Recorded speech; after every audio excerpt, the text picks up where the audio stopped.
There are lives that are lived, and then there are lives that are consumed by rumor, by revolution, by the sheer crushing weight of historical narrative until the person at the center is little more than a ghost, a caricature sketched by the hands of their enemies.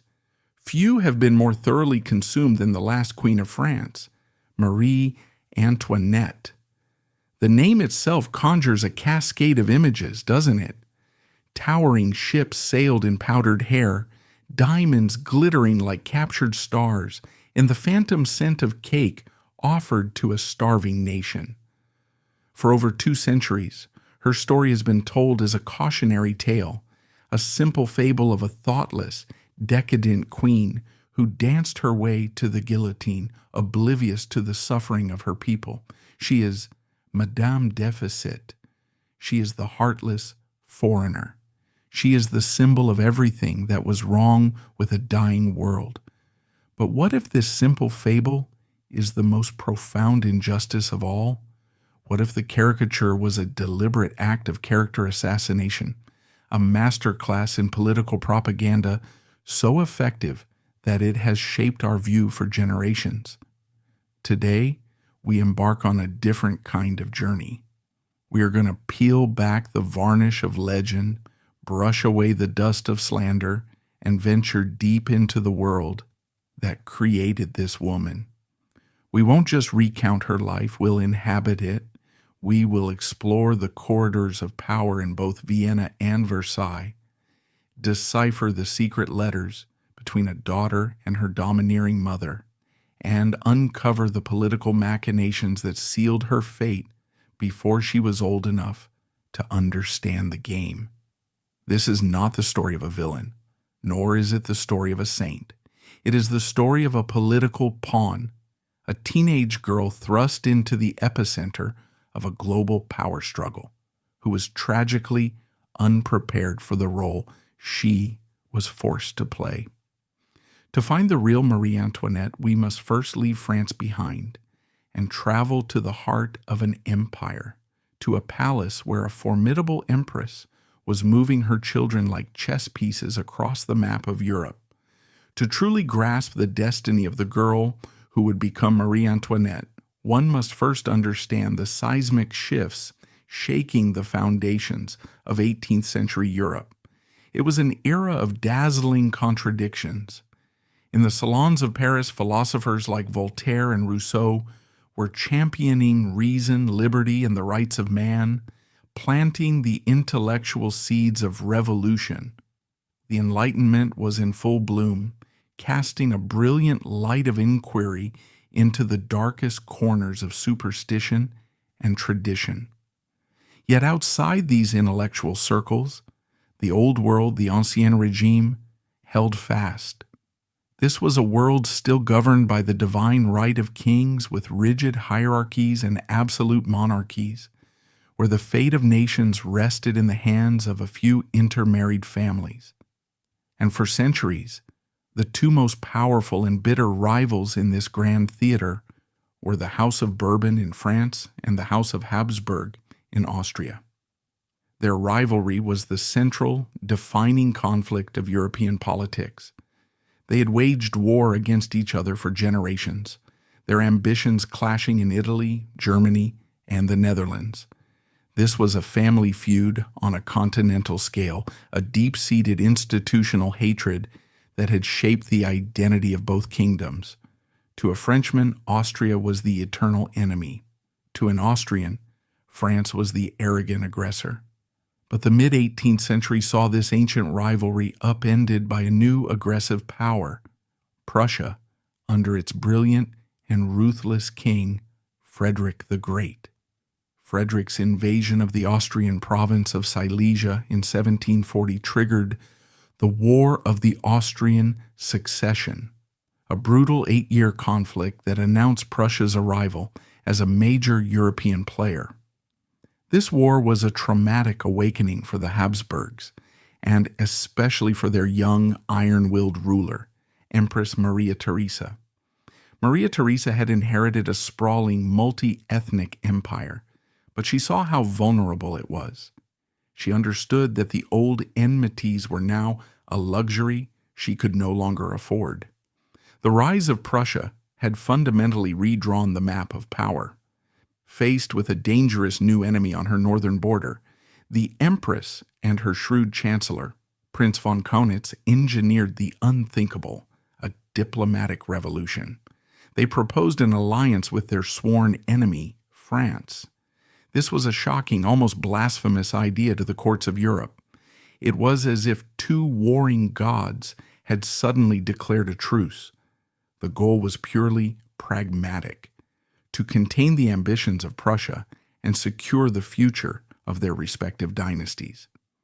But for this alliance to be more than just a piece of paper, it had to be sealed in the traditional way of royalty. It had to be sealed with blood. It had to be sealed with a marriage. The ultimate prize of this diplomatic revolution would be the union of a Habsburg archduchess with the heir to the French throne. This single marriage would bind the two great Catholic powers of Europe together, creating a formidable bloc that could, in theory, dominate the continent. It was a strategy born of desperation and breathtaking ambition. And into this high-stakes political equation, on November 2nd, 1755, a new pawn was born, Maria Antonia Josepha Johanna, the 15th child of Empress Maria Theresa.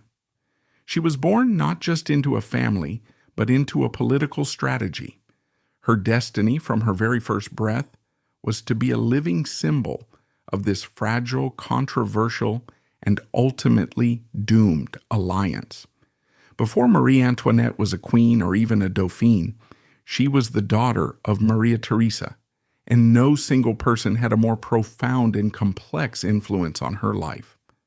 To understand the daughter, one must first confront the formidable figure of the mother. Maria Theresa was not merely an empress, she was an institution. She had ascended to the throne amidst the chaos of war, and through sheer force of will, she had not only saved her empire, but had also reformed and centralized it. She was a deeply devout Catholic, a shrewd and pragmatic ruler, and a mother to 16 children. Yet in her mind, these roles were inseparable. Her family was the state, and the state was her family.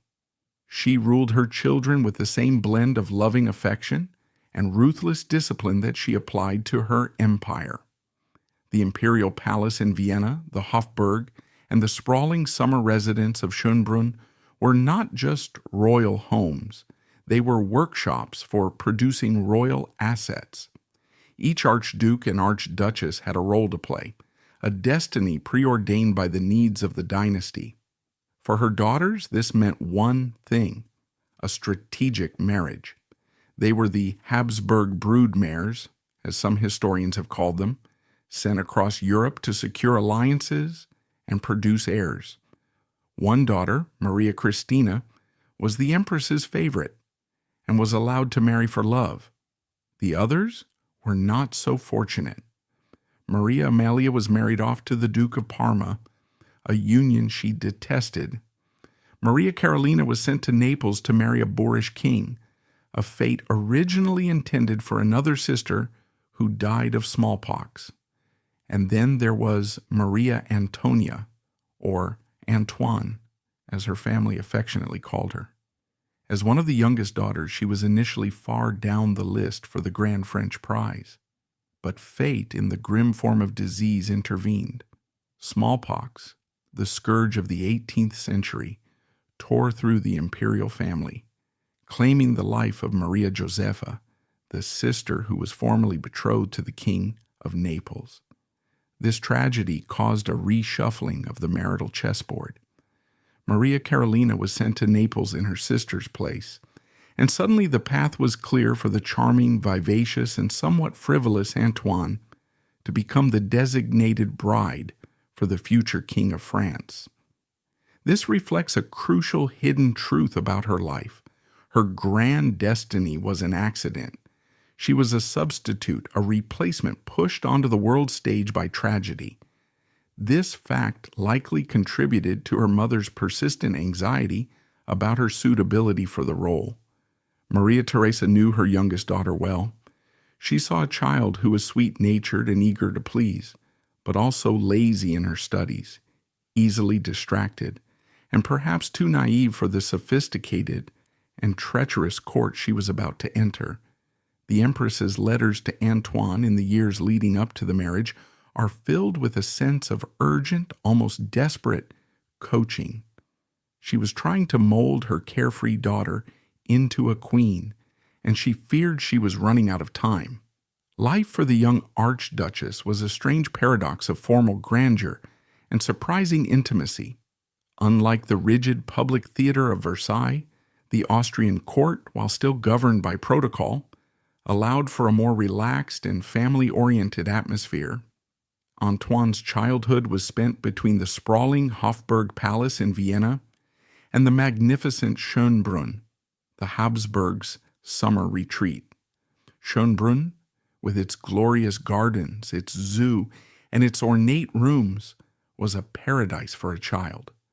It was here that she developed her lifelong love of nature, flowers, and a simpler, less structured existence, a longing that would later find its famous expression in the Petit Trianon. She was by all accounts a charming, graceful, and affectionate child, but she was not an academic. Her tutors despaired at her short attention span and her lack of interest in serious subjects. Her handwriting was childish.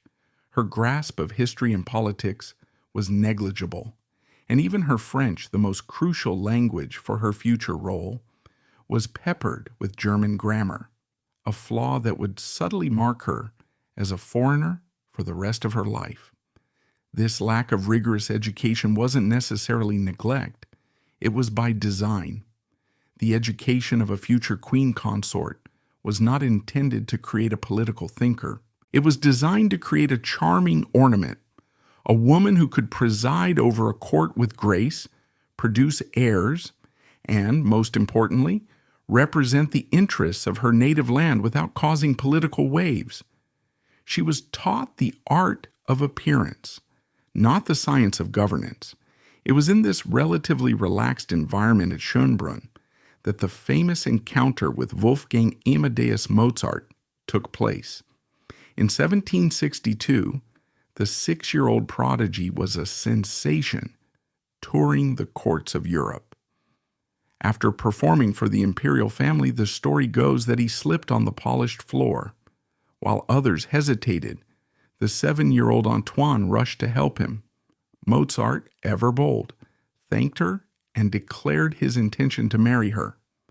This brief, charming moment highlights the world she knew, a world of art, music, and a certain degree of childhood freedom, a world utterly different from the one awaiting her in France, where every interaction would be dictated by rank and every moment would be a public performance. Her relationship with her mother remained the central axis of her life.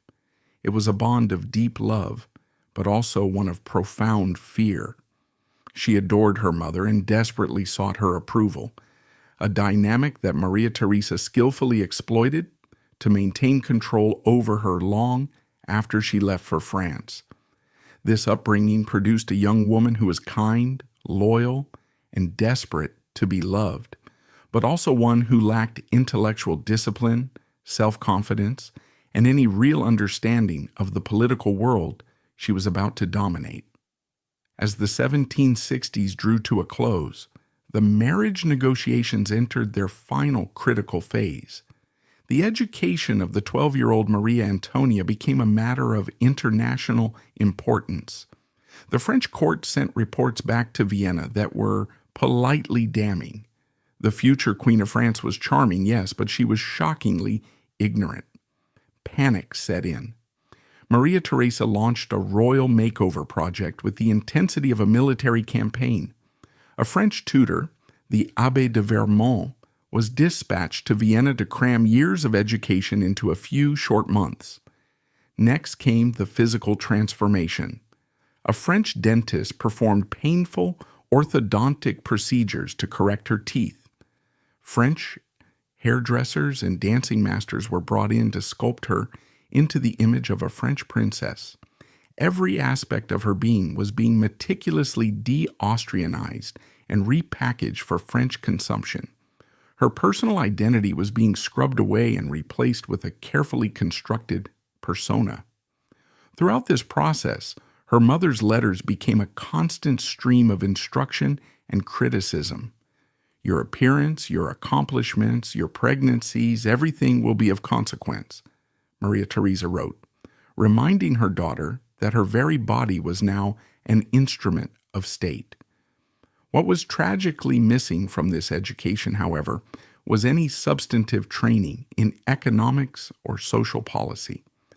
No one thought to explain the complex and fundamentally broken French tax system. She was taught how to charm a duke, but not how to understand the plight of a peasant. She was being prepared to be the ornament of the French court without ever understanding that the foundation of that court was crumbling beneath her feet. In April of 1770, the preparations were complete. A 14-year-old Maria Antonia was to begin her journey to a new life, a new country, and a new name, Marie Antoinette. The departure from Vienna was heart-wrenching. The true symbolic moment of her transformation occurred on May 7th, 1770, on a neutral island in the middle of the Rhine River. This was the site of the remise, the formal handing over ceremony. What happened here was a profound and brutal act of symbolic identity erasure. Marie Antoinette entered the pavilion from the Austrian side and was ritually stripped of everything she was wearing. Every piece of clothing, every ribbon, every jewel made in Austria was taken from her. Standing naked, she was then led across the symbolic threshold into the French side of the pavilion. There, she was received by her new French ladies-in-waiting and dressed from scratch in French-made garments. Her Austrian friends and attendants were then dismissed. She was left alone, surrounded by strangers, in a new identity. Marie Antonia of Austria was gone. In her place stood Marie Antoinette, Dauphine of France. From the island, she proceeded into France, where she met the aging King Louis XV, his powerful mistress Madame du Barry, and, of course, her husband-to-be, the 15-year-old Dauphin, Louis Auguste. He was a stocky, shy, and socially awkward teenager. Their first meeting was polite but stiff. A few days later, on May 16th, they were married in the dazzling royal chapel at the Palace of Versailles. The carefree girl from Schönbrunn was gone, and the doomed queen had taken her place whether she knew it or not. The stage was set for a personal and historical tragedy of epic proportions. Now stripped of her name, her home, and her very identity on a desolate island in the Rhine, the 14-year-old Dauphine stepped into the kingdom of France. She now embodied the fragile alliance between two ancient enemies, polished and groomed to be the perfect princess for the most dazzling court in the world. But as she would soon discover, Versailles was not a fairy tale. It was a gilded serpent's nest, and her apprenticeship in sorrow was about to begin. This is part 2, the Dauphine in the serpent's nest. The Palace of Versailles was not simply a royal residence. It was the sun around which the entire French universe revolved. Conceived by Louis XIV, the Sun King, it was designed as a magnificent instrument of control, a golden cage to domesticate the powerful French nobility. For the young Marie Antoinette, her first impression was one of awe. The French public, who caught glimpses of their new Dauphine, were initially enchanted. She was young, beautiful, and blonde, a symbol of hope and renewal. But inside the palace walls, a very different reality took hold. She quickly learned that Versailles operated on an unspoken but lethally precise system known as etiquette. This was not mere politeness, it was a complex, suffocating web of ritual that governed every second of the day, and its sole purpose was to measure and display one's proximity to the monarch. Her life became a public performance from the moment she awoke. Marie Antoinette, with her informal Austrian upbringing, found this obsession with minutiae both baffling and suffocating. The court she had entered was already a minefield of competing factions. At its head was the 60-year-old King Louis XV, a deeply weary and cynical ruler more interested in his mistresses than governance. His court was dominated by the presence of his official mistress, Madame du Barry, a former courtesan of stunning beauty and common birth. The established nobility despised her, and this created the first and most dangerous political test for Marie Antoinette. The Dauphine had arrived with stern instructions from her mother to have nothing to do with du Barry. This instruction was reinforced by the king's own daughters, the Mesdames Tantes. These three aging unmarried princesses, Adélaïde, Victoire, and Sophie, initially took Marie Antoinette under their wing, using the innocent Dauphine as a weapon in their courtly war against the king's favorite. Encouraged by them, Marie Antoinette gave Madame du Barry the ultimate snub, the silent treatment. For months she refused to speak a single word to the most powerful woman at court. This was not a minor social faux pas, it was a diplomatic crisis. The Austrian ambassador and her mother, Maria Theresa, bombarded her with frantic letters, pleading with her to relent. Finally, under immense pressure, at a New Year's reception in 1772, she approached Madame du Barry and uttered a carefully chosen, utterly banal sentence. There are a great many people at Versailles today. It was enough. The crisis was averted. But the episode was a disaster for Marie Antoinette. She had shown herself to be politically naive, easily manipulated, and had made a powerful enemy. She had learned a terrible lesson. At Versailles, even the smallest gesture had colossal consequences. While Marie Antoinette struggled to navigate the treacherous currents of the court, a far more profound and personal crisis was unfolding behind the closed doors of the royal bedchamber. This crisis would last for 7 excruciatingly long years. The marriage of the Dauphin and Dauphine of France was not consummated. In the world of 18th century royalty, a marriage had one primary purpose: to produce an heir. For the young couple, this duty was a source of immense public pressure and private anguish. The fault, we now know, lay with Louis Auguste. The Dauphin was not a cruel husband. He was simply a deeply shy, insecure boy. Historians now widely believe he suffered from a medical condition known as phimosis, which would have made intercourse difficult.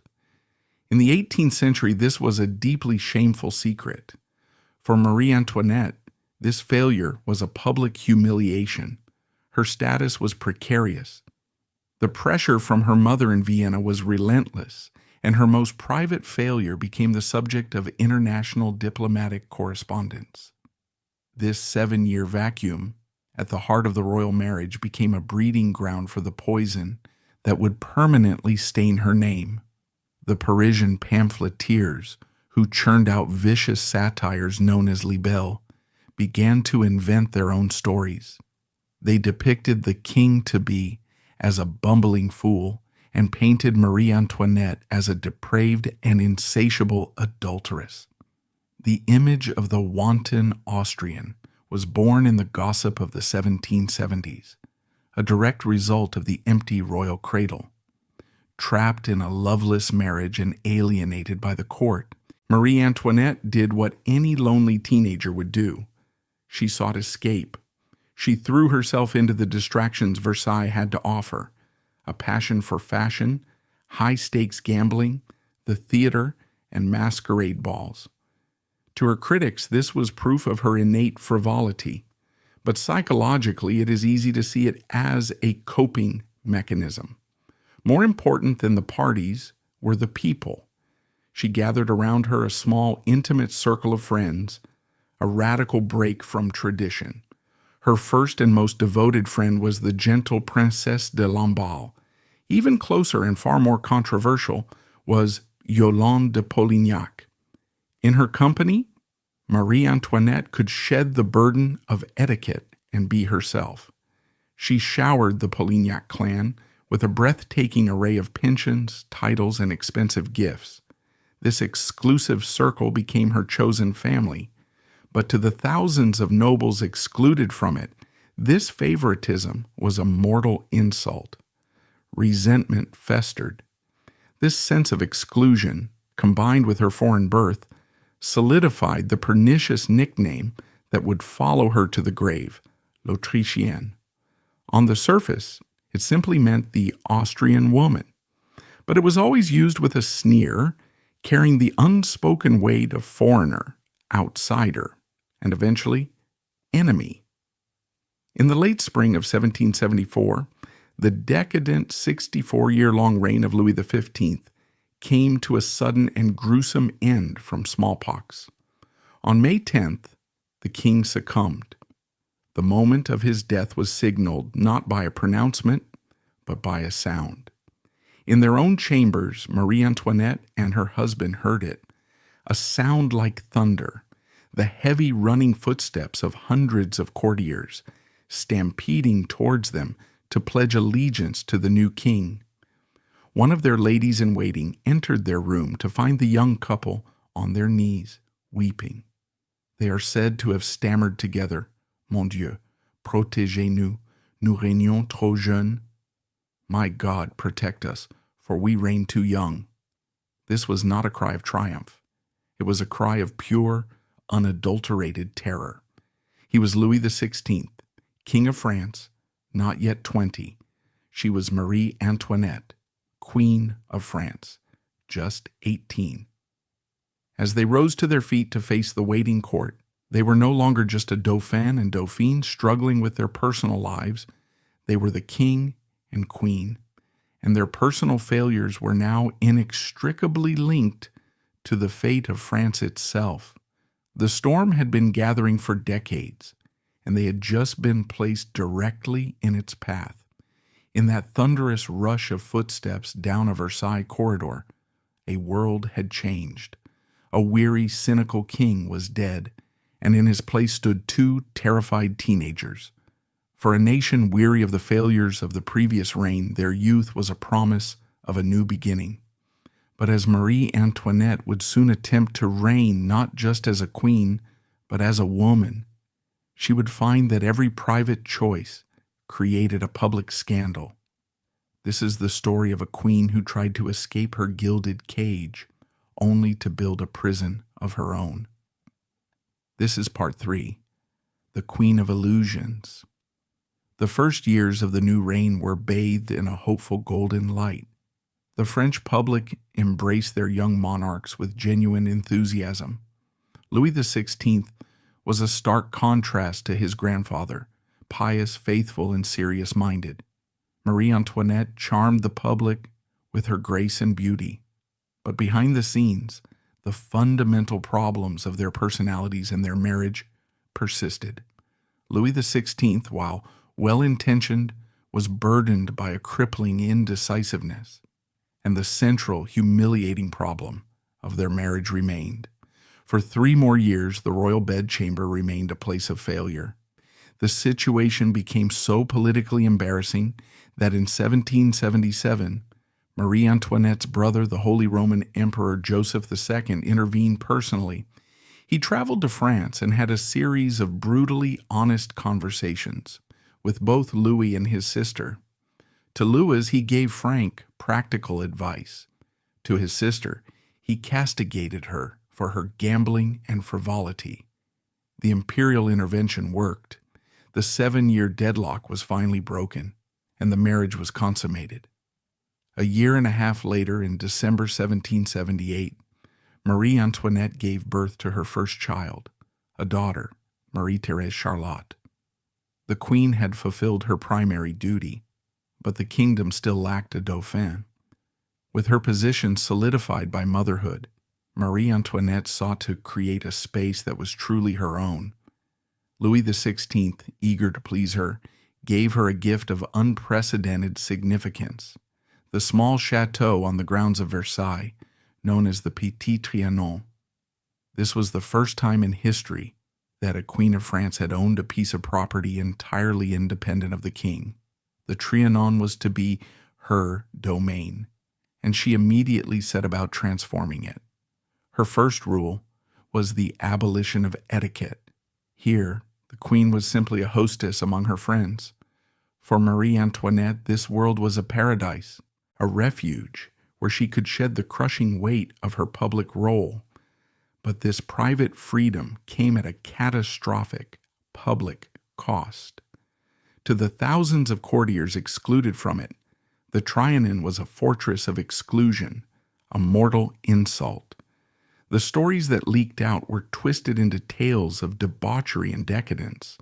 This perception was cemented by her most famous creation, the Hameau de la Reine, or the Queen's Hamlet. Built between 1783 and 1787, the hamlet was a meticulously designed, idealized rustic village on the grounds of the Trianon. For Marie Antoinette, it was an educational tool for her children and a nostalgic fantasy of a simpler life. But in the eyes of a nation where many peasants were struggling, the idea of the Queen building a multi-million livre fantasy village was profoundly offensive. It became the ultimate symbol of her cluelessness and detachment. Long before the hamlet, her reputation for extravagance was firmly established. She was the undisputed leader of high fashion, and her partnership with the dressmaker Rose Bertin was legendary. One of her most controversial choices was the chemise à la reine, a simple, loose-fitting dress of white muslin. In 1783, a portrait of her wearing one caused a public uproar. The public was horrified. The Queen, they cried, had been painted in her underwear. The dress, made of imported cotton, was also seen as a slap in the face to the powerful French silk guilds. It was this perception that led to her most damaging nickname, Madame Deficit. As the French government slid deeper into debt, it was easy to point the finger at the Queen's lavish lifestyle. However, placing the blame for France's bankruptcy on her is a historical absurdity. The royal deficit was a structural problem caused by an unjust tax system and, most significantly, the massive cost of financing the American Revolutionary War. The Queen's personal spending was a minuscule fraction of this colossal sum, but she was the visible, glittering embodiment of royal waste.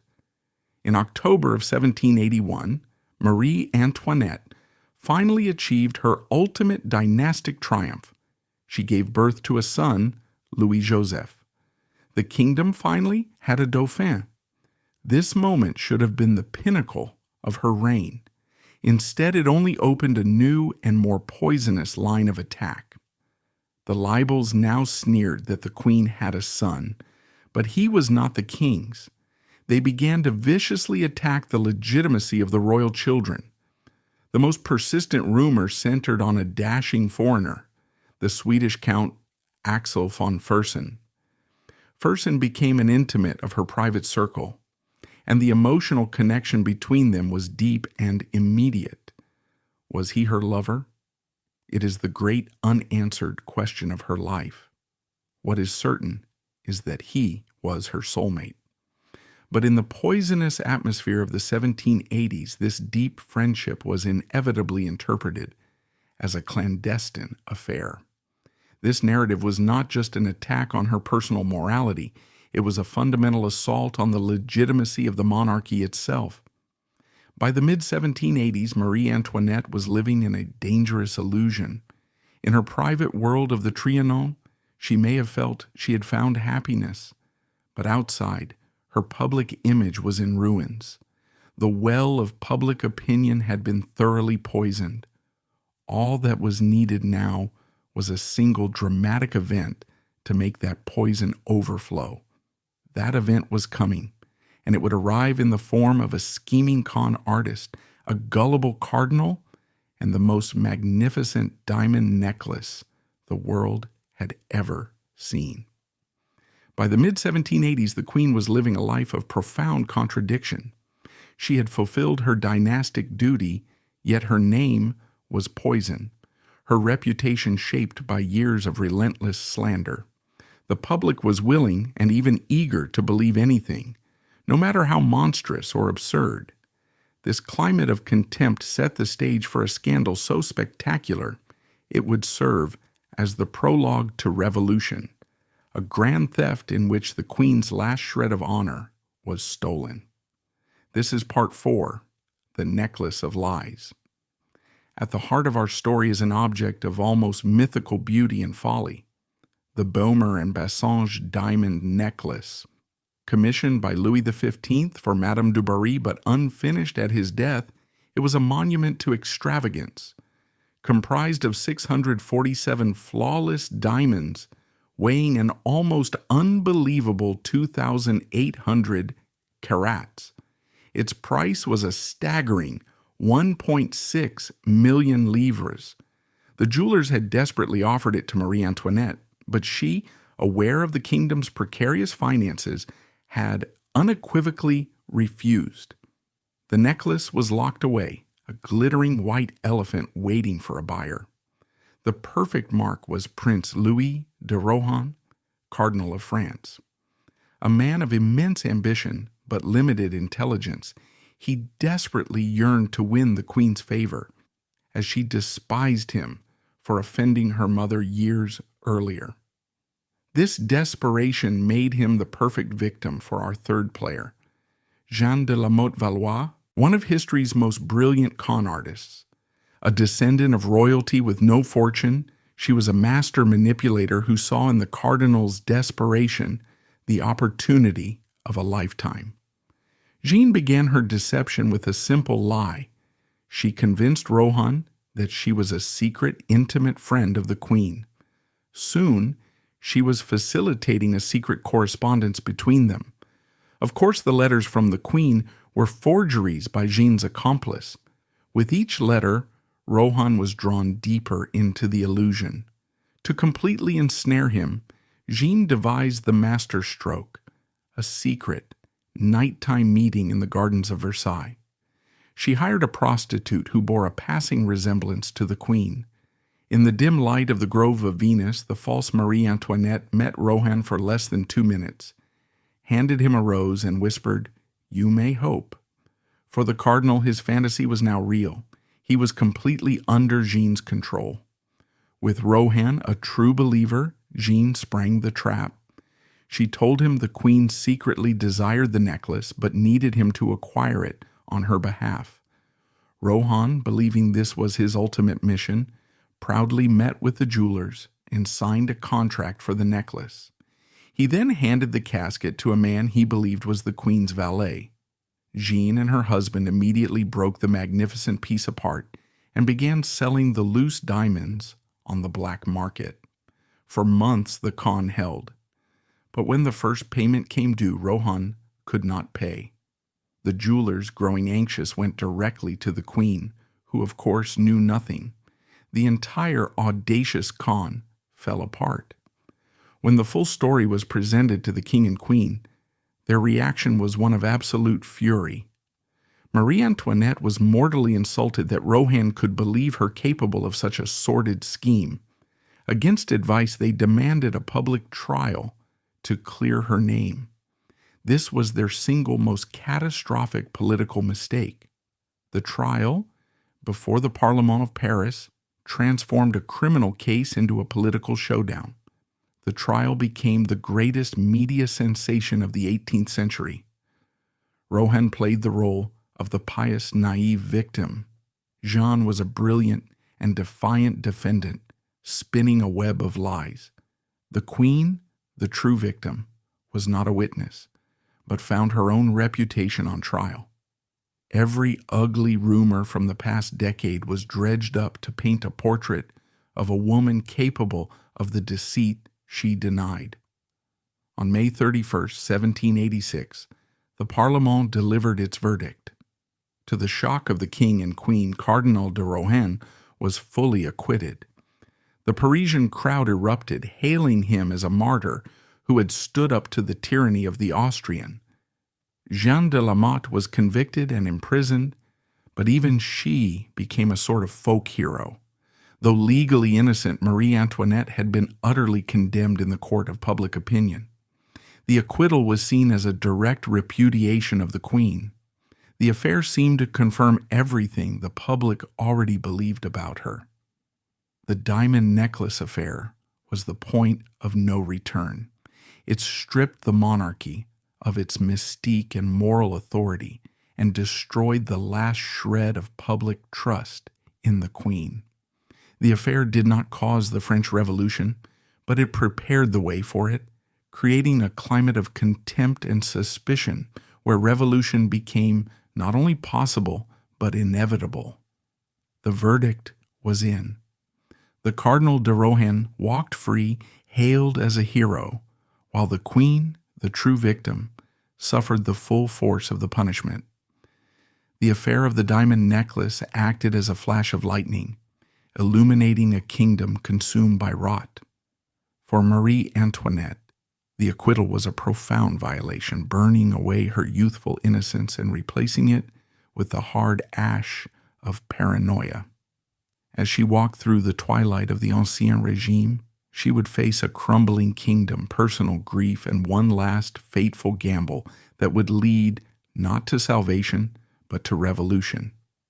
This is part 5, the first tremors of the storm. The Marie Antoinette who emerged from the ashes of the diamond necklace affair was a changed woman. The carefree girl was gone, replaced by a queen who was more withdrawn, serious, and suspicious. A wall of ice began to form around her heart, understanding far too late the damage her public image had caused. She embarked on a deliberate campaign to reinvent herself as a devoted and respectable mother, the Mère Royale. This new persona was unveiled in a 1787 family portrait by Elisabeth Vigée-Lebrun. No longer in a flirty muslin dress, she is enthroned in a formal red velvet gown, surrounded by her children. Beside her, her eldest son, the Dauphin, points toward an empty cradle, a heartbreaking symbol for her youngest child, Princess Sophie, who had recently died. The portrait was a carefully constructed appeal to the sentiment of the nation, but the public's heart had hardened. Her attempt to connect with her people through shared human emotion had failed. The caricature had become more real to them than the person. While the queen was trying to mend her image, the kingdom was breaking apart. In 1786, the Comptroller General of Finances, Calonne, informed the king that the state was on the verge of total bankruptcy. He proposed a radical last-ditch solution, a single universal land tax that would apply to everyone, including the nobility and clergy. Louis XVI supported the reform, but was too weak to impose it by decree. In 1787, he convened an assembly of notables, a hand-picked body of elites, to approve the package. The assembly was a spectacular failure. The notables stubbornly and selfishly defended their tax-exempt status and refused to approve the tax. It was during this political battle that Marie Antoinette acquired her next devastating nickname. Though her actual influence was minimal, she was an easy scapegoat for the assembly's failure, branded Madame Veto. The narrative was simple and deadly. The good king had tried to save the people, but the evil Austrian queen had intervened. As the political system seized up, nature itself seemed to conspire against the regime. The late 1780s were a period of catastrophic weather. A severe drought in 1787 was followed by a biblical hailstorm in 1788 that destroyed the grain harvest. The winter that followed was one of the coldest in a century. The price of bread skyrocketed. Famine, fear, and anger stalked the land. At the very moment the kingdom was descending into this maelstrom, Marie Antoinette was consumed by a private tragedy. Her eldest son, the Dauphin Louis-Joseph, was dying. He suffered from spinal tuberculosis, a cruel, wasting illness that left him deformed and in constant pain. The Queen was utterly devoted to him, spending countless hours at his bedside. This profound personal grief played out in a surreal counterpoint to the escalating public chaos. The sickness of her son became a grim symbol for the sickness of the monarchy itself. On June 4th, 1789, at the age of 7.5, Louis-Joseph died. It was a devastating blow, but the nation, now entirely consumed by the political revolution erupting just miles away, barely noticed.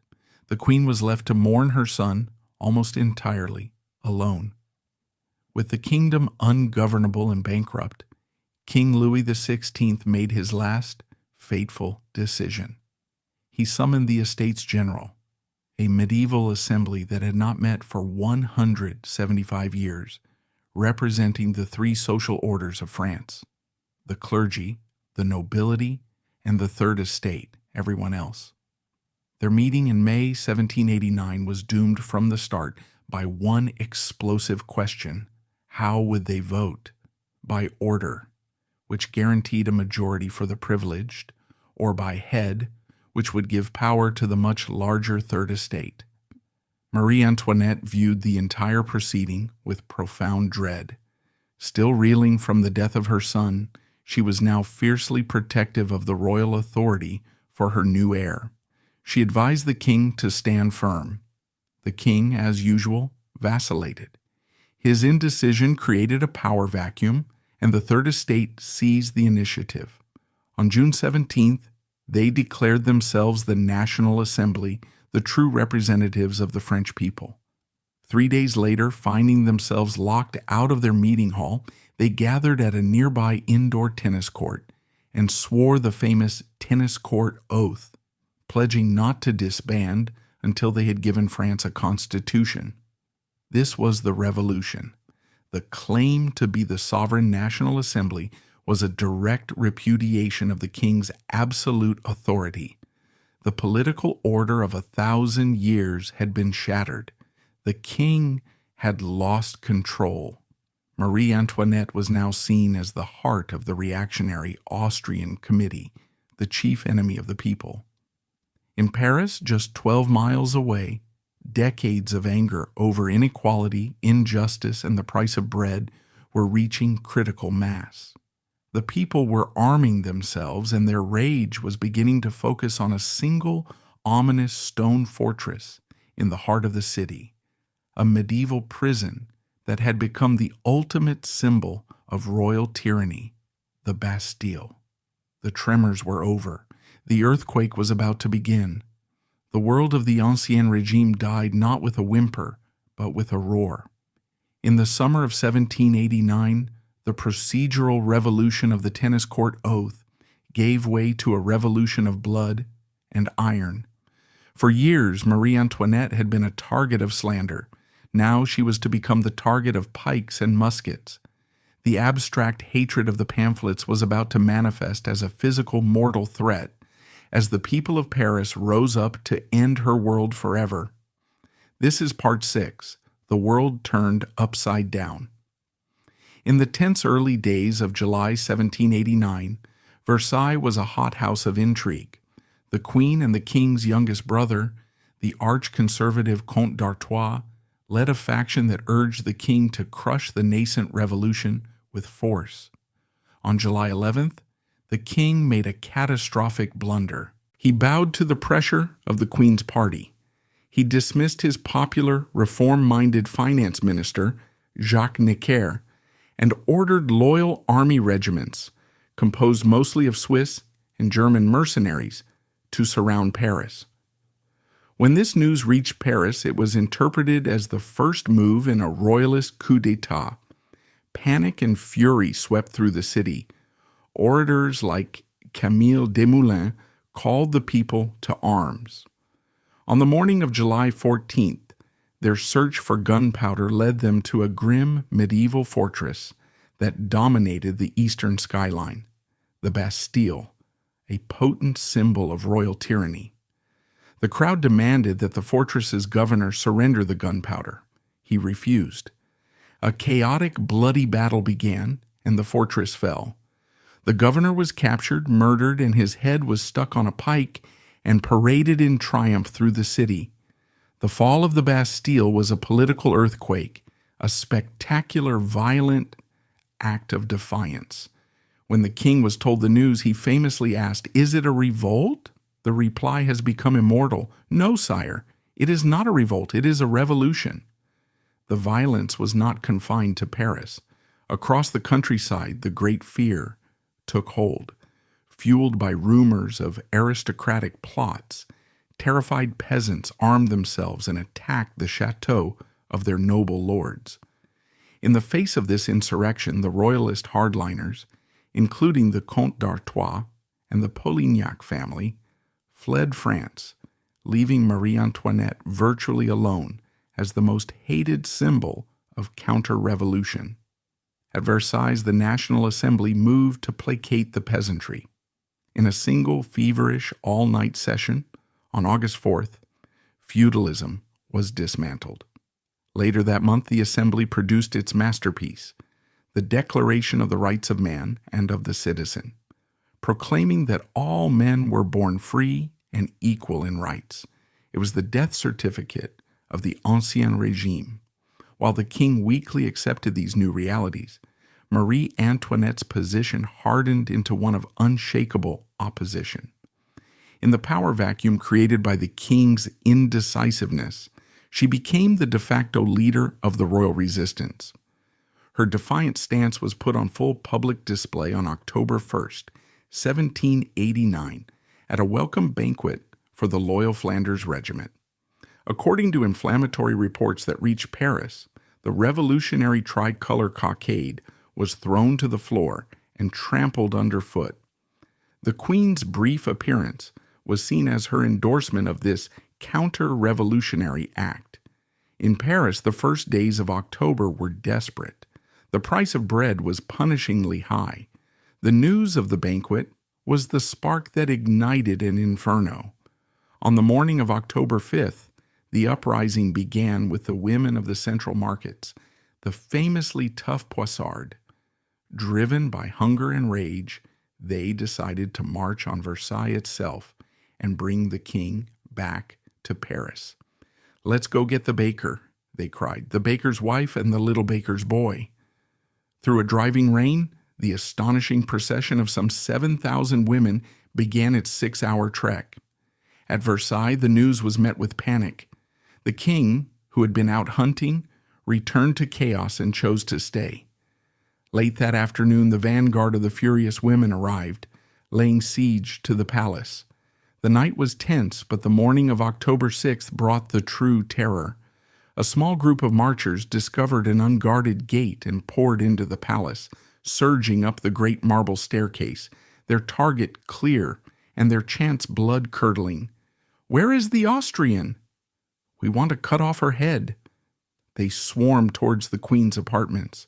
2 of her bodyguards were brutally cut down. Their sacrifice gave her just enough time to flee, clad only in a nightgown, through a secret passage to the king's chambers. The mob burst into her bedroom moments later, furiously stabbing their pikes into her still warm bed. The royal family huddled together, listening to the mob rampage through their home. Outside the courtyard was a roaring sea of citizens. The 2 murdered bodyguards had been decapitated, and their heads were now raised on pikes. To quell the riot, Lafayette appealed to the king to show himself on a central balcony. Then the crowd began chanting for the queen.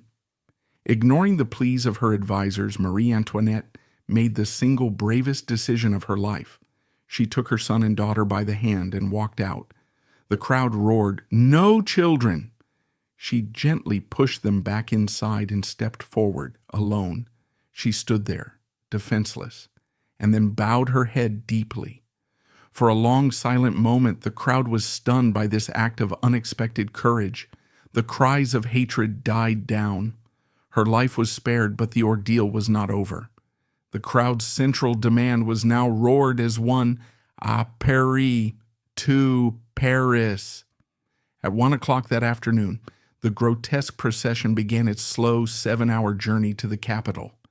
The royal carriage was surrounded by the triumphant mob. The heads of the murdered guards carried on pikes at the front. As dusk fell, the royal family arrived at the Tuileries Palace in the heart of the city. It was a dark, gloomy, and largely abandoned residence. The splendor of Versailles, the world they had always known, was gone forever. They were no longer monarchs in any meaningful sense. They were hostages, prisoners of their own capital, at the mercy of the very revolution they had failed to control. The world had been turned upside down, and for the king and queen, the final tragic act of their lives had now begun. The journey from Versailles to Paris was not just a 12-mile trip. It was a journey into a new world. The king and queen were now the property of the people. Their new home, the Tuileries Palace, was to be their court and their prison. Behind its walls, a queen stripped of her public power would become a more formidable political operator than ever before, setting the stage for one last, desperate, meticulously planned, and ultimately doomed gamble for freedom. This is the story of the last roll of the dice.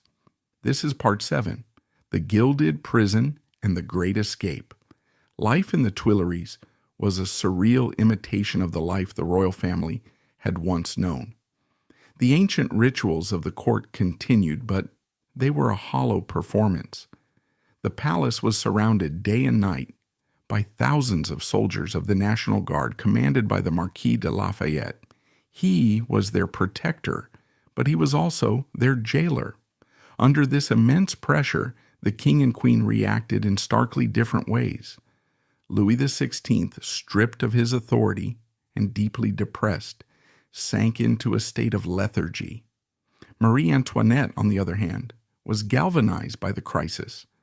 The frivolity of her youth was completely burned away, replaced by a steely, relentless determination. She became the true political force within the royal family, the heart of the secret counter-revolution.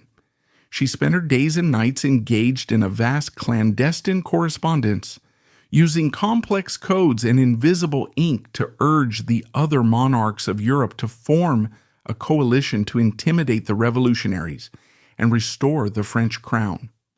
It was in this period that she secretly enlisted the help of the Comte de Mirabeau, the most powerful and charismatic leader in the National Assembly. A pragmatist who believed the revolution needed a constitutional monarchy, he became a paid, secret advisor to the crown. It was sound advice, but Marie Antoinette could never bring herself to trust the man.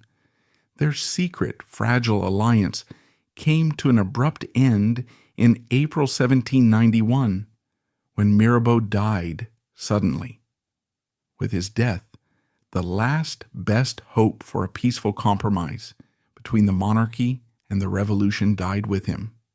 While Marie Antoinette was focused on political strategy, Louis XVI was facing a crisis of a different, more spiritual nature.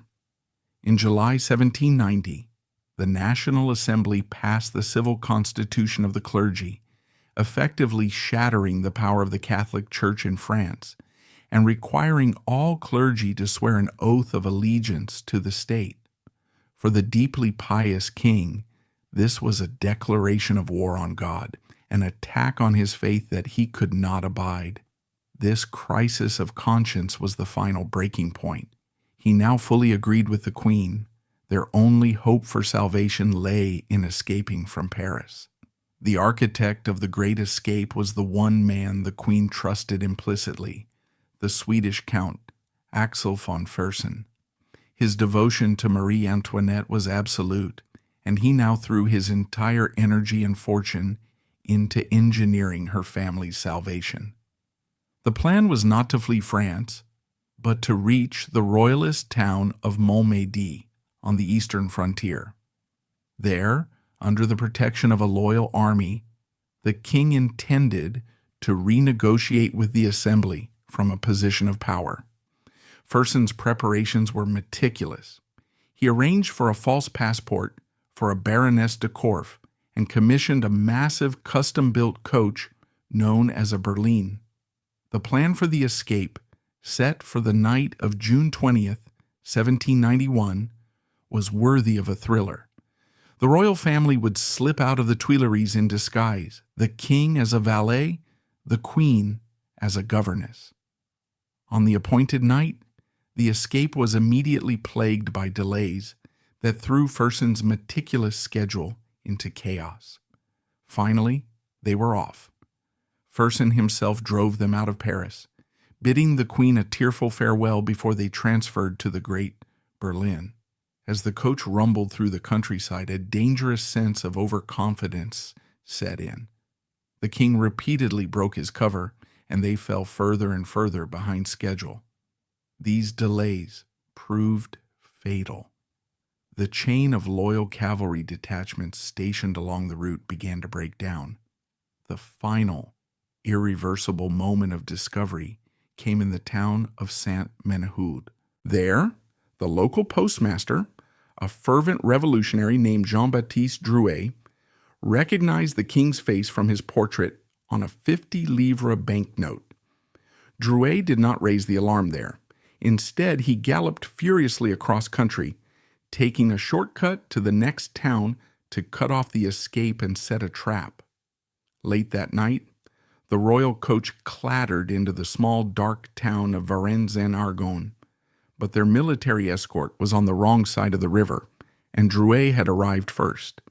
He and the local authorities blocked the bridge out of town with an overturned cart. The royal family was stopped, and their identities were confirmed. The trap had closed.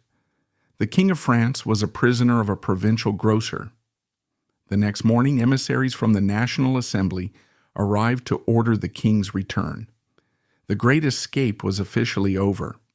The journey back to Paris was a slow 3-day funeral procession for the monarchy. The flight to Varennes had been a desperate gamble for everything, and its failure was absolute. By attempting to flee, the king had committed an unforgivable act of betrayal. He was no longer just a weak king, he was a traitor. The fragile experiment with a constitutional monarchy was shattered forever. A new, far more radical and terrifying question now hung in the air. If France could no longer trust its king, did it need a king at all? The road to the Republic and the path to the guillotine was now wide open. The journey back from Varennes was a long, slow, agonizing procession of shame, conducted in a cold, contemptuous silence. In that single, desperate act, King Louis XVI had shattered the fragile fiction of the constitutional monarchy and branded himself a traitor. The king's failed escape would now unleash the radical forces of republicanism, set France on the path to war, and lead to the final bloody battle for a palace and a throne. This is part 8, the final bow of the monarchy. Upon their return to Paris, the royal family was placed under a far stricter form of house arrest at the Tuileries. The king's flight had created an impossible political crisis. The new constitution was designed around a king, but how could a nation be loyal to a king who had demonstrated his own disloyalty? The radical political clubs, the Jacobins and Cordeliers, now openly called for a republic. To save their political project, the moderate majority in the National Assembly concocted a transparent lie. The king had been abducted. It was a fiction that fooled no one.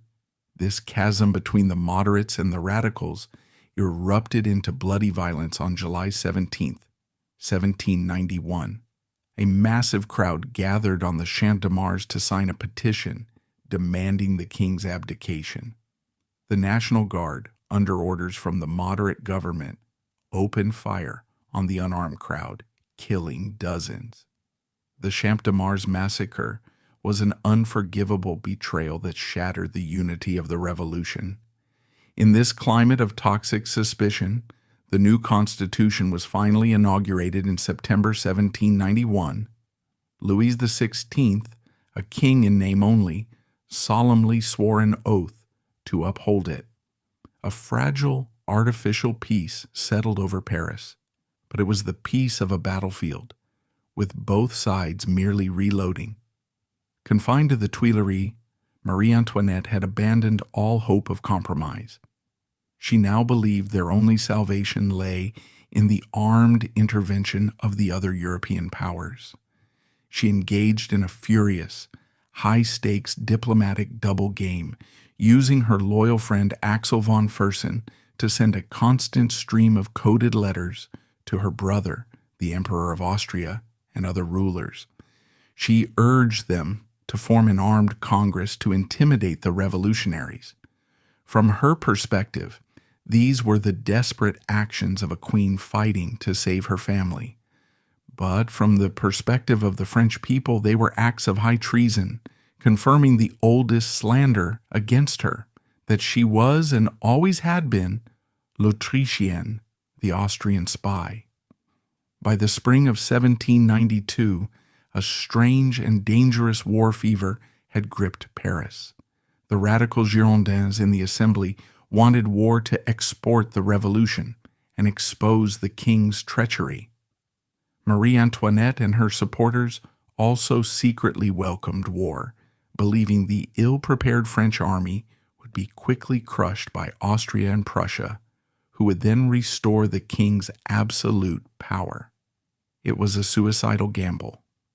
On April the 20th, 1792, King Louis XVI, in a surreal spectacle, read a declaration of war against his own wife's nephew, the new Holy Roman Emperor.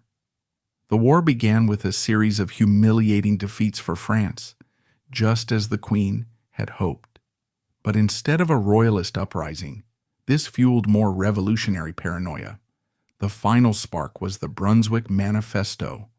On July 25th, the commander of the invading Austro-Prussian army issued a declaration threatening Paris with total destruction if any harm befell the royal family. Intended to intimidate, the manifesto enraged Paris beyond measure. It was seen as definitive proof that the king and queen were in league with the enemy. The call went out to storm the Tuileries and finish the revolution. The night of August 9th was hot, tense, and loud with the ringing of alarm bells. This was a planned military assault. Inside the palace, the family waited through a sleepless night, defended by some 900 elite Swiss guards. As the massive columns of revolutionaries converged on the palace, the king made his final fatal act of indecision. He chose to abandon his defenders and seek refuge for his family in the nearby hall of the Legislative Assembly. His departure was a death sentence for the loyal men he left behind. As the king took refuge with the politicians, the battle for the palace began. The Swiss guards fought with legendary discipline, but were hopelessly outnumbered. In the middle of the battle, a written order arrived from the king: cease fire and lay down your arms. It was a betrayal and a slaughter. As the Swiss, obeying their king, began to disengage, the mob showed no mercy, hunting them down and massacring them. Of the 900 guards, some 600 were killed. From a small stenographer's box in the assembly, the king and queen were forced to listen to the sounds of the battle. As the day wore on, the assembly voted to officially suspend the monarchy. Louis XVI was deposed. The French monarchy, which had endured for nearly 1,000 years, was finished in a single bloody day. A few days later, the family was taken from the assembly. They were now the Capet family, citizens of France. Their new home would not be a palace but a prison. They were transferred to the grim medieval fortress known as the Temple. The revolution's most radical phase, the one that would become known as the Reign of Terror, was about to begin. and its first and most famous prisoners were already in their cells, awaiting a trial from which there would be no escape. The fall of the Tuileries Palace was the fall of a world. For the family that had once been its living symbol, there was no longer a throne or a kingdom. There was only the temple fortress. As citizen Louis Capet and his family were led through its gates, they left behind their freedom and their very identities. We will now walk the last sorrowful road with Marie Antoinette, from her prison tower to the final judgment of the Revolution, and explore the enduring legacy of a woman who was forced to wear a crown of splendor and then a crown of thorns. This is part 9, The Widow Capet and the National Razor. Life inside the Temple Tower was a stark and surreal epilogue to a life of unimaginable luxury. The gilded ceilings of Versailles were replaced by the cold stone of a medieval keep. And yet, it was in this grim setting that the royal family experienced their last brief period of domestic peace. Freed from the crushing rituals of the court, they simply became a family, establishing a quiet, disciplined routine. But outside, the revolution was growing more paranoid. In the first week of September 1792, the September massacres exploded. Mobs stormed the city's prisons and slaughtered over 1,000 inmates. The royal family could hear the terrifying sounds outside their own prison. It was during this massacre that Marie Antoinette's closest friend, the Princesse de Lamballe, was murdered, and her severed head was paraded on a pike outside the Queen's window. The revolution had shown its merciless face. On September 21st, the newly elected National Convention formally abolished the monarchy and declared France a republic. With the republic declared, the great question became what to do with the former king. For the radical Jacobins, the answer was simple. Louis must die so that the nation may live, Robespierre declared. In December 1792, the trial of citizen Louis Capet began. He defended himself with a quiet dignity, but the verdict was a foregone conclusion. He was found guilty of treason and sentenced to death. On the evening of January 20th, 1793, Louis was allowed a final, heartbreaking farewell with his family. He made them promise not to seek revenge and told his son never to forget his final words of forgiveness for his enemies. On the morning of January 21st, he was taken by carriage to the Place de la Révolution. On the scaffold, he attempted to address the vast crowd, but his words were drowned out by a drum roll. A few moments later, the blade fell. The executioner held up the head of the King of France to the crowd. A great cry went up, "Vive la République!" In the Temple Tower, a new widow wept. After the king's death, Marie Antoinette sank into a deep mourning, but the revolution was not finished with her. Her son, Louis Charles, now considered King Louis XVII by royalists, was a dangerous symbol. In July 1793, he was forcibly separated from his mother. Marie Antoinette fought like a lioness, but was overpowered. The boy was dragged away, screaming. It was the last time she would ever see him. He was handed over to a brutish cobbler named Antoine Simon to be re-educated into a good Republican citizen through abuse and neglect. For Marie Antoinette, the loss of her son was a wound from which she would never recover. A month later, she was transferred to the final prison, the conciergerie, known as Death's Antechamber. Her cell was a tiny, squalid room under constant watch. Her health collapsed. Her hair was now completely white. She was 37 years old, but looked like an old woman. It was here that the revolution prepared its final, most monstrous slander. Her son, broken by abuse, was coerced into signing a statement accusing his own mother of sexually abusing him. On October 14, 1793, the widow Capet was brought before the Revolutionary Tribunal. It was a show trial. The charges were a grand summation of every slander ever invented about her, squandering the treasury, conspiring with foreign powers, and the final vile charge of incest. For most of the trial, she maintained a calm, cold composure. But when the prosecutor raised the accusation of incest, she rose to her feet. She turned away from the all-male judges and addressed the women in the public gallery. "If I have not replied," she said, her voice clear, "it is because nature itself refuses to respond to such a charge laid against a mother. I appeal to all mothers who are present here." In that moment she shamed her accusers, but it could not save her. She was found guilty on all counts and sentenced to death. Taken back to her cell, she wrote her last letter, a moving testament to her sister-in-law, speaking of her love for her children and her forgiveness for her enemies. On the morning of October 16, 1793, the executioner entered her cell. He cut off her white hair and bound her hands. Unlike her husband, she was forced into an open cart for the hour-long journey through the jeering crowds. Yet through it all, she remained impassive, dignified, and pale as marble. At the Place de la Révolution, she mounted the steps of the scaffold. She accidentally stepped on the executioner's foot. Her last recorded words were not a prayer or a curse, but a final, quiet display of courtly grace. "Pardonnez-moi, monsieur. Je ne l'ai pas fait exprès." "Pardon me, sir. I did not do it on purpose." A few moments later, at 1:15 the blade of the guillotine fell. Marie Antoinette's body was dumped in an unmarked grave, her story seemingly over.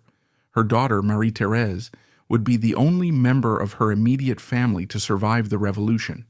Her son, the tragic lost Dauphin Louis XVII, would die in his prison cell from abuse and neglect in 1795. But the Queen's story was not over. In death, she began a remarkable transformation. The hated Austrian whore and Madame de Fétit slowly began to evolve in the public consciousness.